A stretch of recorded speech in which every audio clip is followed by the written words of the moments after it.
할렐루야.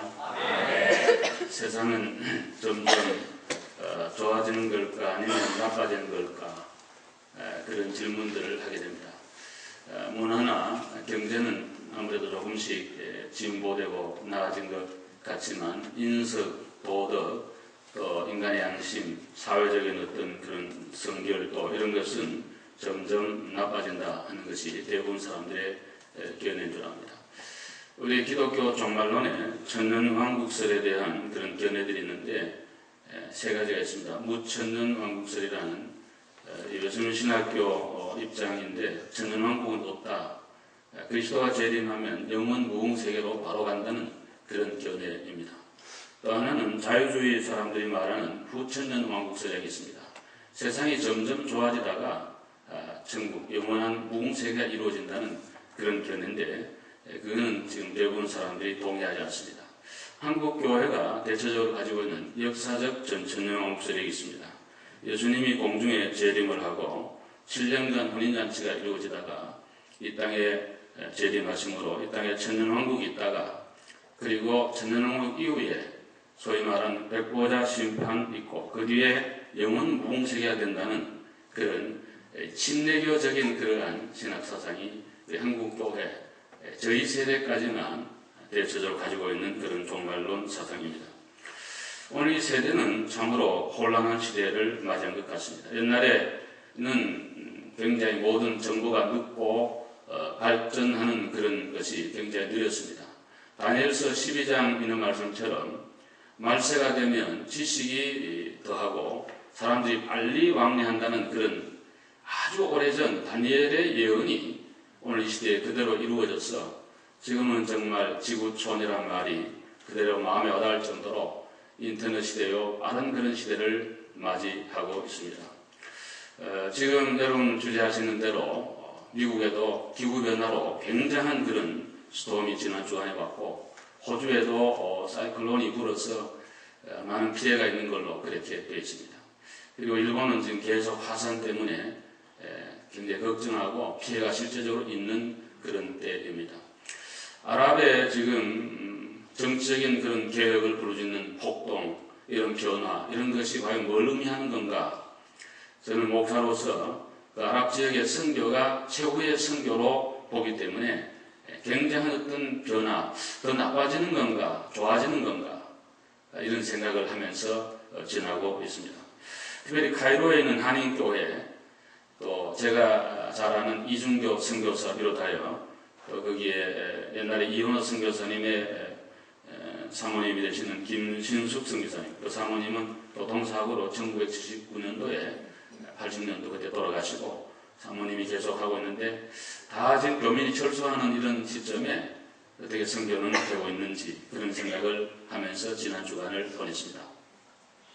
어찌되었든 모든 것이 정말 침울하고 암울한 그런 시대인 것 같습니다. 특별히 영적으로 보면 여러분 아는 대로 헤럴드 캠핑 같은 사람은 2011년 올해 5월 21일 날 자기가 랩쇼가 안 되면 휴거가 안 되면 자기는 그렇지 아니라는 이런 얘기를 계속해서 하고 있고 또 영에이즈 무브먼트에서 나온 겁니다만은 마야 문명의 그 달력이 1912년으로 끝나고 있다. 많은 정치하는 사람들도 12년은 미국과 한국, 중국의 정치 지도자의 이 어떤 지도력의 리더십의 어떤 새로운 변화, 또 새로운 어떤 바톤 터치 이런 것이 있는 그런 때이기 때문에 굉장히 세계적으로 소용돌이가 있을 것이다. 이렇게 보는 분들이 많습니다. 어찌됐든 상황은 그렇게 좋지 않은 것 같고 눈도 많이 오고 경기도 어렵고 여러분 다 햇볕도 못 봐서 마음도 우울해지는 그런 시대인 것 같습니다. 특별히 1월 셋째 주일 해서 2월 초까지는 미국의 대부분 사람들이 우울증을 경험한다. 연초가 되면은 굉장한 계획들을 많이 세우는데 그 계획과 이런 것들이 하나도 실천이 제대로 안 되고 해봐도 안 되는구나 이런 생각을 하면서 사람들이 우울해진다는 것입니다.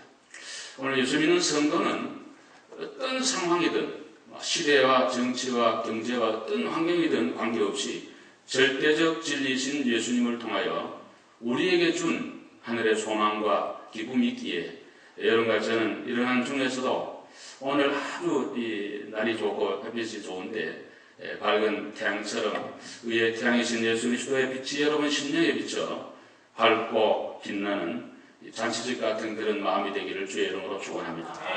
갈릴리 가나의 혼인잔치에 주님이 오셨습니다. 그리고 물이 변하여 포도주가 되었다는 것입니다.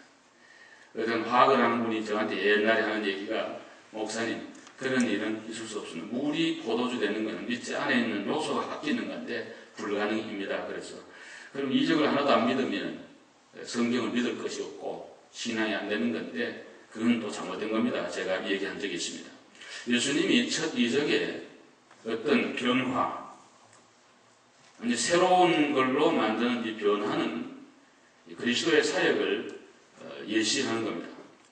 예수 그리스도의 오심은 하나의 어떤 조그마한 제도의 어떤 수정, 인간성의 어떤 개조, 이런 정도가 아니고 완전한 새로운 시대의 도래, 천국에서 정말 지옥으로 가는 완전한 인간의 변화를 시킬 거라는, 내 사역이 바로 그거라고 하는 십자가의 사건은, 부활은 인류 역사에 유일무이한 전무후무한 그런 역사적인 사건이 될 것이라고 하는 중요한 사인을 이 사건을 통해서, 이 이적을 통해서 우리들에게 주는 것이고, 포도주가 떨어진 상태에서 참 우울하고 굉장히 침울한 잔치 분위기에서 주님의 이러한 이적을 통하여 잔치 분위기가 아주 업되고 굉장히 좋아지는, 그리고 아주 기분이 아주 좋아서 너무 좋은 그런 잔치집이 되는 그런 삶이 그리스도를 믿는 모든 성도의 삶의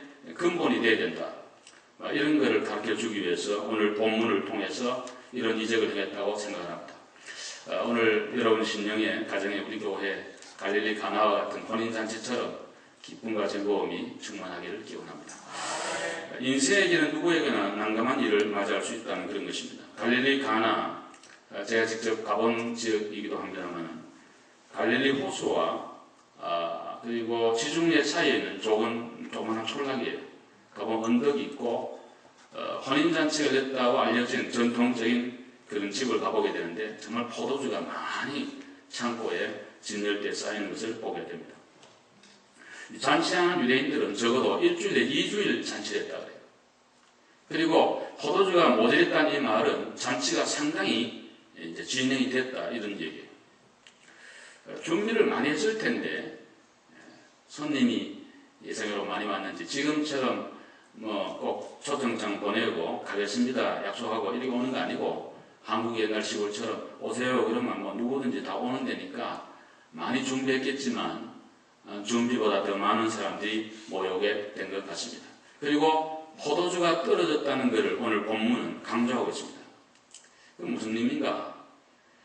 유대인들은 그 포도주가 잔치의 최고의 그 메인 음식이었습니다. 그래서 그게 떨어졌다는 말은 잔치의 모든 흥이 깨진다는 거고, 손님에 대한 예우도 아니고 창피하고 부끄럽고 난감한 그런 걸 강조하기 위하여 성경에 그렇게 말씀하는 겁니다. 우리 한국 옛날에 국수가 떨어지면 잔치집이 안 되는 것처럼, 이 포도주가 없으면 기쁨도 없다는 유대인의 격언도 있는데, 어찌됐든 포도주는 중요한 음식이었는데 그게 떨어졌다는 난감한 그런 일을 맞이하게 되었다는 것입니다. 저와 여러분이 살아가다 인생의 길에도, 우리의 길에도 동일한 일들을 많이 맞이하게 됩니다. 전혀 생각지 않은 일들이 일어나게 되고, 예상 외의 일로 인하여 아주 난감한 그런 경우를 우리가 직면하게 되는 것입니다.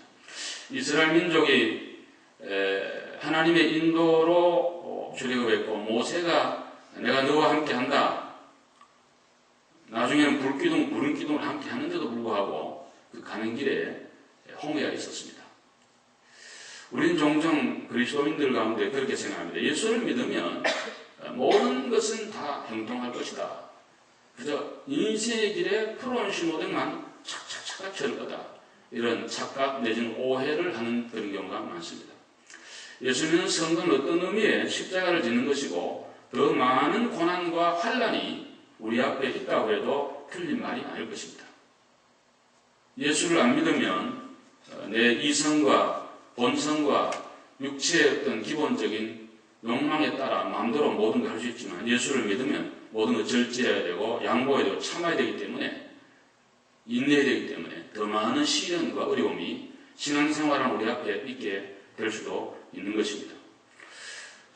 또한 우리는 히스기야를 생각해 볼 때 어느 날 갑자기 주의 종이 와서 하는 말이 너는 죽고 살지 못하리라 사형 선고를 내리는 것입니다.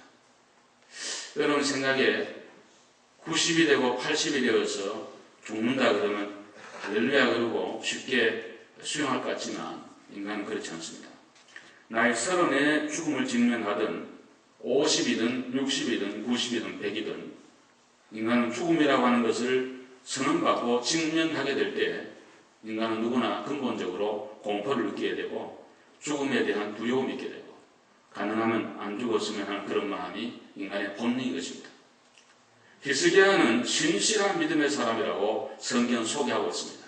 정말 신실한 믿음의 사람인데 그를 하나님이 부르는 겁니다. 그럴 때가 있는 것입니다. 또한 우리의 삶 속에 감옥 같은 그런 삶이 있을 수도 있습니다. 바울과 실라가 복음을 전하다가 빌립보에 갇히게 되었습니다. 빌립보 감옥도 가본 일이 있습니다만 지하에 바위 속에 파놓은 그런 동굴 같은 그런 감옥인 것입니다. 철창을 해서 그 로마인들의 감옥은 여러 종류가 있는데 잡범을 가는 데 있고 또 뭐 이렇게 있는데 이 바울 사도가 갇혀있던 그런 감옥은 깊은 옥이었습니다. 깊은 옥 중에 그렇게 갇혀 있었습니다. 아무런 잘못도 없이 열심히 복음을 전하고 귀신 들린 사람을 고쳐준 그걸로 인하여 억울하게 오해를 받으며 매를 맞고 감옥 속에 있게 되었습니다. 여러분과 제가 살아가다가 보면 손님들 많이 초대해놓고 체면이 말이 아니고 그리고 준비 부족 내지는 그 사회에서 굉장한 이익거리로 두고 있을 수밖에 없는 이런 상황을 맞이하는 것처럼 이스라엘 민족이 홍해를 만난 것처럼 히스기야가 죽음에 직면한 것처럼 사도 바울이 그리고 실라가 옥중에 있는 것처럼 난감한 일을 맞이할 때가 있습니다. 기독교인은 그리스도인은 상황은 어떤 상황이든 우리가 맞이할 수 있는데 중요한 것은 그런 중에도 저와 여러분은 믿음을 가지고 다 막혀도 하늘을 향하여는 뚫려있다는 하나님을 향하여 언제나 눈을 들고 시선을 바라볼 때 거기에는 소망이 있고 기쁨이 있고 문제의 해결을 주님이 원한다면 해결할 수 있는 길도 하나님이 지혜로 우리 가운데 주시게 된다는 사실입니다. 여러분과 저의 마음속에 오늘도 주위에 둘러있는 여러 환경을 보면서 너무 낙심하지 말고 그 너머에 역사하시는 주의 손길을 바라보시기를 주의 이름으로 축원합니다. 알로스는 내 인생의 악보라는 그런 스웨덴 출신 장애인 가수가 있습니다. 레이나 마리아. 우리 여기 뉴욕에도 한인교회도 여러 교회 와서 찬양 단정 집회를 한 일이 있습니다. 이분은 태어날 때 두 팔이 없었습니다. 그리고 한쪽 다리도 많이 짧았습니다. 여러분, 우리의 자녀들을 길러보는 우리 부모로서 우리 아이들이 손끝들이 하나만 조금 이상해도 얼마나 억장이 무너지고 내가 아프면 좋겠지 이런 마음이 우리 모두의 마음인데 레이나 마리아의 부모는 정말 억장이 무너진 것 같았어요. 너무 마음이 슬펐습니다. 근데 그 아버지 어머니 너무 믿음이 좋은 분이에요. 특별히 그 아버지가 믿음이 참 좋아서 하나님이 우리 가정에 선물로 준 아이야. 우리들이 능히 기를 수 있기에 또 우리 집에 가장 적당하게 하나님이 우리에게 선물로 준 거니 너무 감사하고 기쁘다. 잘 키우자. 특별히 중요한 것은 얘에게 믿음을 길러주고 또 하나 중요한 것은 가족의 따뜻한 보살핌이 이 아이를 잘 키울 거야. 이러면서 듬뿍 사랑을 많이 주었습니다. 우리는 사람을 볼 때 겉을 많이 봅니다. 인간이다. 주님 말씀한 것처럼 너희들은 외모를 본다 그랬으니까 우리는 보는 거 사실이에요. 누구든 다 동일해요. 외모도 반듯하고 보기 좋으면 좋은 인상이 얼마나 좋겠습니까? 그러나 그것이 인간 전체는 아닌 것입니다. 인간은 그 본성이 중요하고 내면의 세계가 중요하고 그 인격이 어떠한가에 따라 그 인생은 결정되기에 부모는 그에 가지고 있는 핸디캡을 본 것이 아니라 그 속에는 따뜻한 마음 그리고 순결한 그 영혼 그리고 주님의 사랑의 빛을 보게 되면서 이 아이를 잘 길렀습니다. 여러분 아는 대로 그의 간증을 들어보게 되면 눈물이 많이 나죠. 그는 수혜를 합니다. 발로 되게 수혜를 합니다. 요리도 하고요. 자동차 운전은 물론 하고요. 그리고 피아노도 치고요. 그 다음에 교회 가서 주일날 찬양대 지휘까지 합니다. 그리고 장애인 수영대회 금메달 세계대회에서 4개나 딴 그런 분이었습니다. 저는 이 가운데 하나도 제대로 하는 것이 없습니다. 다 가지고 있지만 하나도 제대로 하는 게 없어요. 근데 그가 쓴 글에 이런 말이 나옵니다. 나에게 장애는 하나님이 준 특권입니다. 나에게 준 장애는 하나님의 특권입니다. 그러면서 모든 걸 수용하면서 감사하면서 레이나 마리아의 얼굴을 보면 천사예요. 구김살 하나도 없잖아. 얼굴이 위에서 밑에까지 쫙 이렇게 편안한 얼굴을 하고 있잖아요. 얼마나 그 마음이 평화롭다는 걸 알 수가 있어요. 사랑하는 여러분, 우리 예수를 믿는 성도는 환경을 극복하는 자입니다. 환경을 변화시킬 수는 없어요. 우리가 누군데 환경을 변화시킵니까? 그건 거의 불가능입니다. 주어진 환경 속에 우리는 순응하며 살 수밖에 없는 것이 인간입니다. 그러나 환경을 이길 수 있는 힘은 우리 내면의 세계, 믿음과 보는 자세와 관점에 따라 얼마든지 가능하리라고 이렇게 믿습니다. 여러분과 제가 어떤 환경을 만나든지 주님을 바라보고 믿음으로 승리하시기를 바랍니다. 또 하나 우리가 보면은 그 자리에 예수님이 계셨다 그러는데 오늘 성경을 잘 보면 여러분 보면 너무 잘하니까 그냥 다 여러분 마음속에 다 그림을 그리고 있을 텐데 성경에 보시면 갈릴리 가나에 혼례가 있어 예수의 어머니도 거기 계시고 예수님 어머니 계신 건 아예 마리아 계신 건 아예 전제를 하고 예수와 그 제자도 초대를 받았더니 본문을 잘 보면 그렇게 기록하고 있어요. 그러니까 예수님의 어머니와 그 혼례하는 분들하고 친척 관계였을 것으로 짐작합니다. 왜? 의뢰이 예수님은 그 간다. 친척이 하니까 나 사도의 팔촌까지 가서 다 도와주고 그런데 이 고향 여기 동네 아니지만 나사렛에서 그렇게 멀지 않은 동네인데 여기 가서 하고 있었습니다. 그런데 잔치를 하다가 포도주가 몰아지는 것을 예수님이 알았다고 성경이 얘기하고 있어요. 제자들이 한 게 아니고 예수님이 한 게 아니라 예수님의 어머니 마리아가 그걸 알고 예수님에게 요청을 하는 거예요. 그 말은 예수님의 어머니 마리아는 그 집안의 내력과 사정을 깊숙이 하는 그 포도주 놔두는 창고까지 들락날락하는 쉽게 말하면 가까운 친척이었을 것으로 미루어 짐작하는 그런 대목이에요. 그래서 이제 못 드린다고 직접 마리아가 예수님에게 그런 얘기를 하는 걸 우리가 볼 수가 있습니다. 예수님의 어머니 마리아 그가 거기에 있어서 이 문제를 이제 예수님에게 또 그 사랑하는 그 일하는 종들에게 말을 해줌으로 문제 해결에 시초가 된 거예요. 우리가 진부한 얘기고 도식화된 얘기 같습니다만 인생의 모든 문제는 복잡한 것 같고 대단한 것 같아도 그것은 예수님에게 가져가면 주님은 간단한 대답 하나로 아주 심플한 대답으로 그 문제를 해결해 주십니다. 우리가 그냥 복잡하게 막 고추장을 담그고 막 계야집을 며칠씩 짓고 부수고 하는 그러한 밤을 지나면서도 아무리 생각해도 문제 해결이 안 되는데 결국은 우리 십자가를 생각하고 예수 그리스도를 생각하고 예수님의 교훈을 생각하고 주님의 말씀을 묵상하면서 그 안에서 어떤 해결점을 찾으려고 하면 인생 문제에 풀려지지 않는 문제는 없다.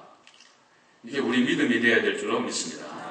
기독교인의 모든 삶의 중심은 그리스도와 연결, 그분인 것입니다. 거기에 언제나 연결이 되어야 되는 것입니다. 마리아는 모름지기 예수 그리스도가 메시아이심을 인지했거나 적어도 그와 가까운 신앙인이었을 걸로 짐작합니다. 왜? 계속해서 여러 가지 얘기를 주님이 하지만 관계없이 종들에게 그냥 하는 걸 하라.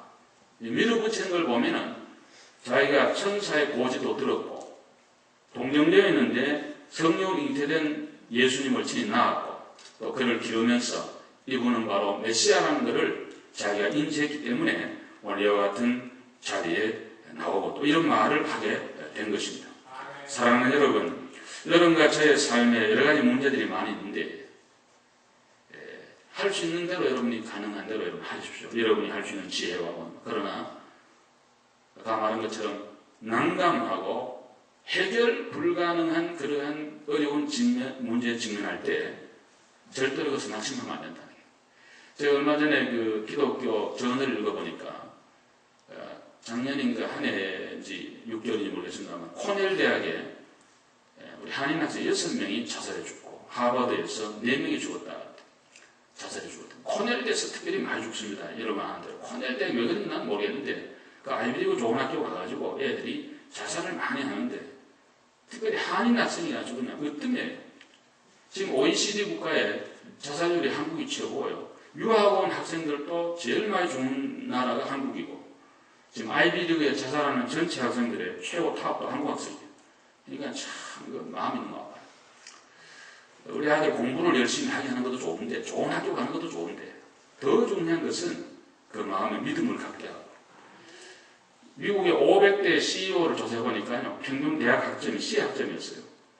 뭐 공부하지 말라는 거 아니고요 잘하는 건 나쁘다는 거 아니고요 저도 공부 잘하기를 원하고 타고납니다만 그것만이 최고는 전체는 아니니까 너무 그거에만 매지 말고 애들 아이건 정말 어려운 문제를 직면했을 때 네 스스로 해결할 수 있는 우리가 부모가 다 해주는 건 좋은데 스스로 어떤 문제를 딱 들으면 1, 2, 3 나름대로 방식을 가지고 정리도 하고 딱 정리하고 그걸 해결할 수 있는 그런 능력을 집안에 품 안에 있을 때 자식들에게 길러줘야지 그거 안 하고 공부만 들이다 해라 공부만 해라 무슨 목적을 하느냐 그럼 그런 자업을 갖고 그런 위치에 갈 때 그건 또 왜 하느냐 궁극적인 어떤 목적을 반드시 심어줘야 애들이 난관도 어려움도 이기고 예수 믿는 우리 학생들은 다 승리할 줄로 믿습니다. 믿음을 잘 길러줘야 돼요. 여러분 어려운 일을 맞이할 때 당하지 말고 겁내지 말고 너무 덤비지 말고 차분히 예수님을 묵상하시기를 바랍니다. 예수를 생각하면서 예수를 깊이 생각하라. 한번 더 예수를 깊이 생각하라. 깊이 생각해. 예수를 바라보자. 예수님을 바라보는 이 신화의 훈련이 반드시 우리 가운데 있어야 되는 것입니다. 비행기를 타면은 전보기가 수백 명을 1분 안에 높은 천공을 올립니다. 여러분 아는 대로 비행기 뜨고 내릴 때 위험합니다. 5분은 대단히 위험합니다. 공중에 날아가는 시간은 괜찮은데 뜨고 내릴 때 기도 많이 하셔야 돼요. 정말 많이 기도하셔야 돼요. 근데 비행기만 타기만 하면 그냥 나도 올라가요. 예수를 묵상하고 예수를 생각하면 생각밖에 내 마음에 정리가 딱 돼요. 사람은 순간이에요. 순간적이에요. 그거 딱 풀어지면 되는데 그거 못해요. 예수님 우리 마음을 그렇게 감동하고 우리의 마음을 보의 물처럼 임의로 인도하는 분은 하나님이시라서 저의 마음도 제 마음대로 컨트롤이 안 되잖아요. 아침에 먹는 마음, 점심에 저녁에 먹는 계속 변화무쌍한 게 인간의 마음. 이 마음도 주의 성령의 지배와 말씀의 인도를 받으면 그것이 이렇게 작용이 되면서 내 마음이 성경적이고 신앙적이고 하나님 중심이고 가장 지성적이고 이성적이고 정말 인격적인 그런 사람으로 만들어가면서 모든 문제를 정상적으로 해결하도록 그렇게 하나님이 만들어 주신다는 거예요. 예수 믿으면 막 흑동두름 잡는 식으로 말이에요. 저는 제일 싫어합니다. 성경 그렇지 않아요. 우리에게 준 이성, 지성, 그리고 모든 삶의 영역, 능력 최대한 활용을 하기를 원하고요. 그러면서 정말 은혜 받고 성령 받고 구원 받고 말씀이 충만한 사람은 누가 봐도 가장 정상적이고 노멀한 정말 앱노멀이 아니라 정말 노멀한 그런 생각과 말과 행동을 하게 되는 것입니다. 여러분 예수를 믿으면 구원받고 우리 가운데 삶의 우선순위가 정해지고 반듯하고 본인도 너무 좋아요. 왜? 잠도 잘아요. 항상 정리가 되어 있잖아. 할렐루야. 모든 것이 합력하여 선을 이룬다. 내 인생을 하나님 인도한다.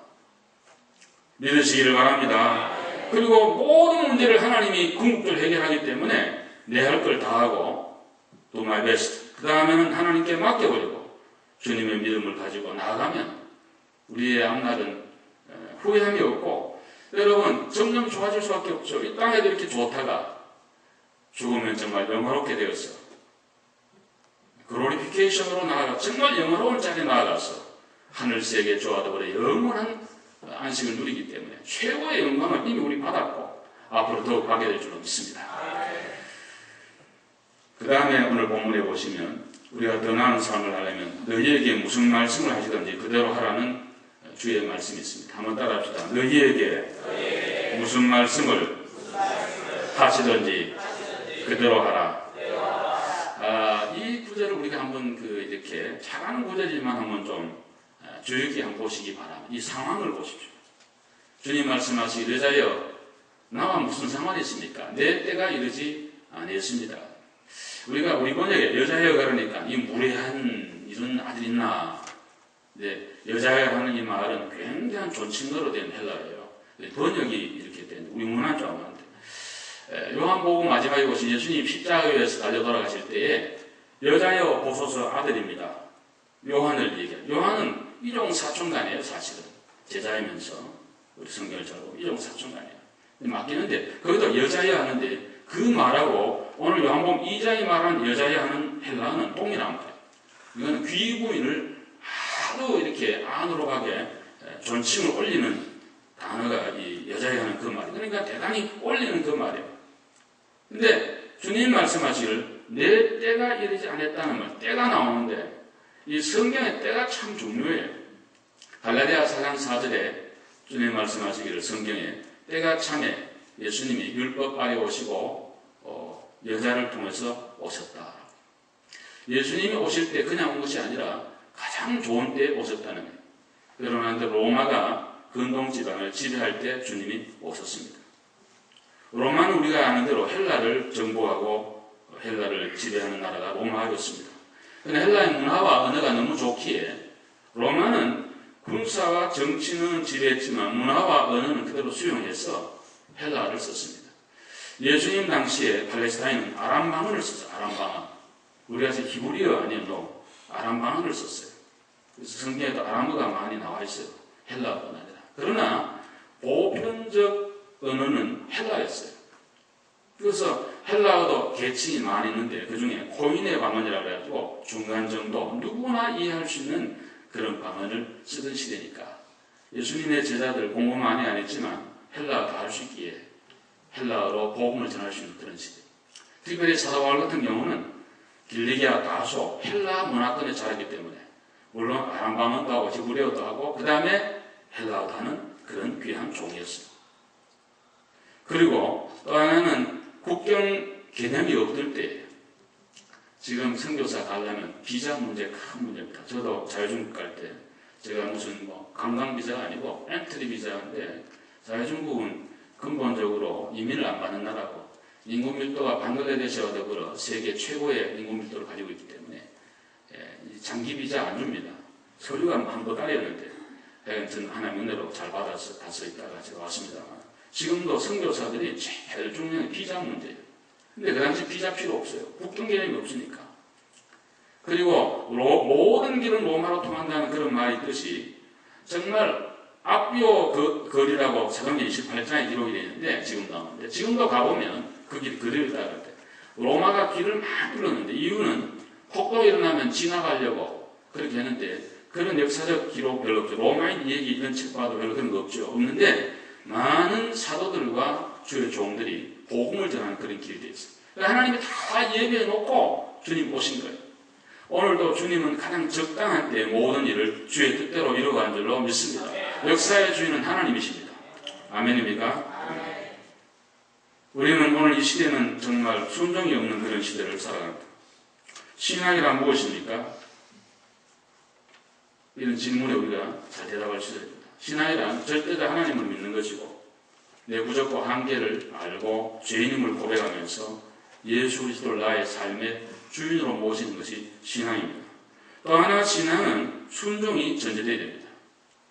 순종 없는 신앙 있을 수 없습니다. 오늘 이 시대는 여러분 아는 대로 모든 것 평등의 시대, 미국은 특별히 개인주의, 남녀, 어떤 나이 이런 관계없죠. 능력 위주의 모든 걸 평가하는 그런 사회가 미국 사회입니다. 요즘 한국에 조사를 해보니까 가족 개념을 물을 때 할아버지 할머니 가족 아니라고 그랬죠. 친아버지 어머니 자식만 가족이다. 같이 안 살아 그런지 모르지만 그렇게 됐어요. 옛날에 우리는 할아버지, 할머니, 뭐 삼촌, 고모 다 찍고라 그래. 지금은 그래. 우리 젊은이들 생각하고는 금방 우리도 노인 된다는 거 잊어버리면 안 됩니다. 여자 드신 어른들 잘 모셔야 돼요. 아멘도 안 하는 거라. 아멘 안 합시다. 아멘. 요즘 정말 이거 너무 이게 정말 순종 없어. 요즘 중국이 공자를 막 드러내가지고 어떤 조화 이런 거를 뭐 같이 간다. 큰 나라가 됐으니까 막 굉장히 그런 모양인데 공자 철학 또 명자, 장자 우리 자유중국 있을 때 우리 유학생들 한 800명 와 있었는데요. 저희 교회에서도 박사학위 여러 사람 받고 왔습니다. 근데 동양 철학 정말 심오합니다. 그 사람들이 중국 사람 볼 때는요. 세계 가운데 중자 나라국자 아닙니까? 중국 자기만 나라는 중화사상 무섭습니다.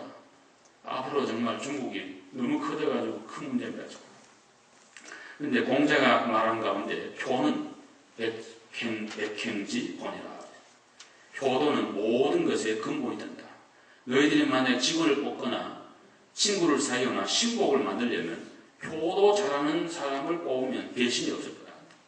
요즘 효도가 없는 시대이기 때문에 아이들이 순종을 모르고 자랍니다. 오히려 부모를 호령하는 시대를 떼고 그렇기 때문에 교회 와서도 순종 잘 안 합니다. 우리 하나님 말씀에는 순종이 없으면 신앙의 발전이 없어. 체험이 없어. 말세의 특징이기도 하지만 이래서는 안 된다. 오늘 성경에 보시면 물돈 하인들은 알더라. 그 연애 양도 모르는데 물돈 하인하다. 자기가 직접 주의 말씀에 순종해 보았기 때문에 물이 변화에 포도도 되구나. 이걸 깨닫고 체험하고 그렇게 알게 된 거예요. 우리가 이성적으로만 하나님을 이해하는 거에 그치면 안 돼요. 그것이 하트로 내려와 뜨거워지고 내 손발로 내려가 순종이 될 때 주님을 여러분이 진짜 만나게 되고 그리고 체험되어지게 되고 그 체험적인 신앙은 말씀에 근거한 체험적인 신앙은 절대 변함이 없는 줄로 믿습니다. 우리가 이성적으로만 다 이렇게 하는 것은 그 힘이 없어요. 흔들려 버려요. 그리고 말씀을 배제한 체험만 강조하는 그런 신앙은 신비주의 내지는 자유주의로 가기 때문에 그것도 큰 문제. 그래서 성경을 근거한 말씀대로 오늘 말씀하시기를 주님이 무슨 말씀을 하든지 그대로 하라. 한번 아멘 하시기 바랍니다. 주님이 뭘 말하든 그대로 하라. 우리 성경 해석을 잘해야 되는데 복음서에 보시면 가론 유다가 가서 목매어 죽으니라 그런 게 나와요. 또 어떤 성경에 보시면 너도 어서 가서 빨리 하라 그런 거예요. 어떤 친구가 성경이라 해가지고 가론 유다 목매 죽었던데 빨리 하라 그러니까 나도 빨리 가서 목매 죽어야 돼. 죽어버렸다 그러는데 그런 식으로 성경을 아전인수로 해석하면 돼요. 요즘 그 팽배한 성경 해석의 흐름 중에 하나가 뭐냐면 문자적으로 보지 말고 배우의 의미 중심으로 가자 이런 그 추세가 굉장히 많이 일어나고 있어요. 물론 자유주의적인 그런 서클에서 나온 얘기인데 우리는 언제나 조심해야 됩니다. 성경을 오류가 있다고 보는 문자 부정을 하고 그냥 미닝만 찾자 이렇게 되면은 그럼 해석이 너무 자유로워져가지고 개신교의 성경 해석의 자유권이 있긴 합니다만 그러나 지멋대로 돼가지고 정말 중국말로 말하면 난치빠짜오 정말 형편없는 혼란한 그런 시대가 되어버린 것입니다. 그래서 우리는 두 가지 항상 생각해야 돼요. 문자적으로 하나님의 말씀을 정확무한 하나님의 말씀으로 받아들이고 해석을 하면서 그 한계 안에서 오늘 우리에게 주시는 미닝이 뭔가를 깨닫고 알아내고 적용하는 그런 훈련과 그런 믿음이 우리의 것이 되어야 우리 신앙이 반듯하고 제대로 갈 줄로 그렇게 믿습니다. 할렐루야. 정말 저희 교회가 다른 것보다는 그런 면에서 좀 스트롱한 저는 그 하나 붙들고 오늘까지 온 사람인데 앞으로도 제가 목회하는 날까지 그렇게 할 것입니다. 이거는 바꾼다든가 변기하게 되면은 그때는 큰 문제가 우리 가운데 일어날 수밖에 없는 것입니다. 우리 성경 공부를 하시는 모든 성도님들이 항상 조심해야 될 것이 바로 그것입니다. 지금 헤럴드 캠핑 같은 그 평신도 지도자의 약점이 그것입니다. 성경을 많이 아는데 전문적인 훈련을 안 받았기 때문에 지멋대로 나중에 해석하다가 꼭 시한부 종말론을 계속 말하는 그런 어리석음을 오류를 범하게 되는 것입니다. 여러분이 아무리 의학 서적을 수백 권 읽어도 의과대학 가서 훈련받지 아니하면 돌팔이요. 그리고 99개를 맞추고 장한할지라도 하나 잘못해서 생명을 잃어버릴 수 있기 때문에 굉장히 조심하는 것처럼 하나님의 말씀에 대한 자세도 언제나 우리는 그래야 된다고 생각을 합니다. 한번 아멘 합시다. 아멘. 어떤 사람이 한국 사람이 미국와 영어를 해석하는데 지 멋대로 해석하는 거 한번 들어보세요. I am sorry. 내 이름은 sorry입니다. Sit down please. 프리즈에 앉아라. Yes I can. 나는 깡통입니다. May I help you? 5월달에 제가 도와드리겠습니다. See you later. 이 자식 두고 보자. 강도가 이 조그만한 이 가게 들어가가지고 총을 들이면서 홀드업 닦으니까 예, 우리 집에 홀드업은 없고 세븐업은 많습니다. 이런 식으로 영어를 해석한다면 어떻게 되겠어요? 우리 교회 지금 반주자님이 이제 2월 18일 숭실대학에서 영문학 박사학위를 취득하게 돼서 축하를 드리는데요. 정말 영어를 그런 식으로 해석하면 되겠어요. 또 성경도 그런 식으로 하면 안 된다. 사랑하는 여러분, 순종하는 자에게 반드시 하나님은 만나주시고 축복하시고 체험되도록 만들어줄 줄로 믿습니다. 저 여러분에게 순종의 신앙이 되어지기를 바랍니다. 하나만 제가 더 말씀을 드리고 마치겠습니다. 우리가 건강에다 관심이 많은데 하나님이 첫째는 건강을 지켜줘야 되고요. 두 번째는 자기가 건강 관리해야 됩니다. 어떤 사람들은 하나님이 다 지켜줄 테니까 건강은 하나님 그것까지 신경 쓸 시간이 많이 없어요. 하나님 신경 쓸 일이 너무 많아. 건강은 내가 지켜야 돼. 하나님도 지켜주지만 내가 지켜야기 위해서 음식 조심해야 되고 마음을 편안히 가져야 되고 운동도 반드시 해야 돼요. 그런데 오늘 주일날이니까 성경적인 것이 하나 말씀을 드리겠습니다. 데살로니가전서 5장 16절, 17절, 18절 그것도 잘 모르시는 분이 많이 계시나 모르겠네요. 항상 기뻐하라. 그 다음에 쉬지 말고 범사에 감사하라. 이것이 그리스도의 안에서 너희를 향하신 하나님의 뜻입니다. 하나님의 뜻이라고 말씀하는 것 중에 가장 분명한 단어 성경 중에 하나가 그거예요. 근데 제가 이렇게 말씀드리고 싶어요. 여러분이 정말 건강하고 행복하게 살려면 그 성경대로 하면 되는데 항상 기뻐하라가 16절이니까 하루에 16번씩만 기뻐하시면 건강이 그냥 눈덩이처럼 건강이 우리가 오게 될 줄 믿습니다. 오줌이 좀 나올 정도로 웃어야 하는데 그걸 어떻게 웃는지 모르겠는데 하여간 그렇게 좀 기뻐하시기를 바랍니다. 쉬지 말고 기도하라. 17절이니까 17번 기도하라. 하루에. 지금 일부 예배 때도 제가 보니까 한두 사람 하루에 한 번도 기도 안 한 것 같은데 여기도 지금 보니까 한두 사람 하루에 한 번도 기도 안 한 것 같은데 18번. 저도 가끔 가다가 식사 기도는 간단하게 좋은데 숟가락을 들면서 앉으면서 언제 기도하는지 눈 뜨면 벌써 입으로 들어간다. 저도 가끔 전 조금 그 때를 놓치면 손이 좀 떨리고 제가 그래서 바로 먹어야 돼. 그럼 당뇨 이거 안 들어가면 좀 당뇨가 있는 건 아닌데 어찌됐든 좀 배고프면 정신이 없어요. 근데 여러분 7번 얼마나 할 수 있잖아. 항상 기도하라는데 쉬지 말 기도하라는데 웃는데 자꾸 요즘처럼 미끄러울 때 꼭 기도하시기 바랍니다. 그럼 몰라요. 내가 잘해도 상대가 와칠 수도 있고 이건 항상 기도해야 돼. 애들 학교 보낼 때도 기도해 주세요. 우리 애들 옛날에 갈 때 잠언 한 장 꼭 읽어줬어요. 안 들으려고 해서 딸내미 그래 그래도 정말 꼭 잠언 한 장 읽어야 돼. 그 날짜별로 읽고 그 다음에 우리가 라이드를 줬어요. 세기도 마치다가죠.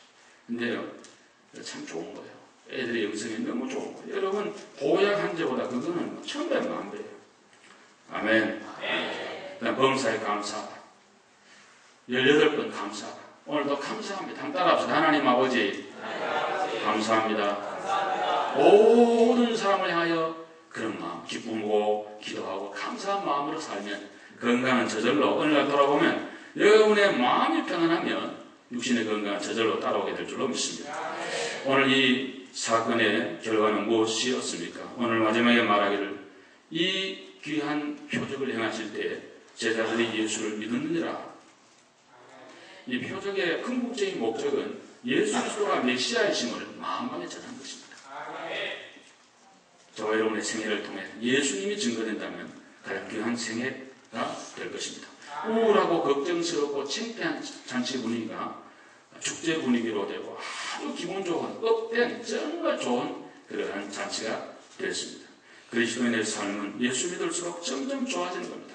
우리의 그 싸가는 부패하나 소원 날로 새로워지고 우리가 영원한 천국에 갔을 때 더 기쁜 은혜와 복이 우리 가운데 있게 될 것입니다. 오늘 저와 여러분의 생일을 통해 아무쪼록 예수 그리스도가 증거되는 그리고 무엇보다 우리 교회가 늘 잔치집 같은 기쁨과 감사가 있는 귀한 교회가 되어지길 주의 이름으로 축원합니다. 기도하겠습니다.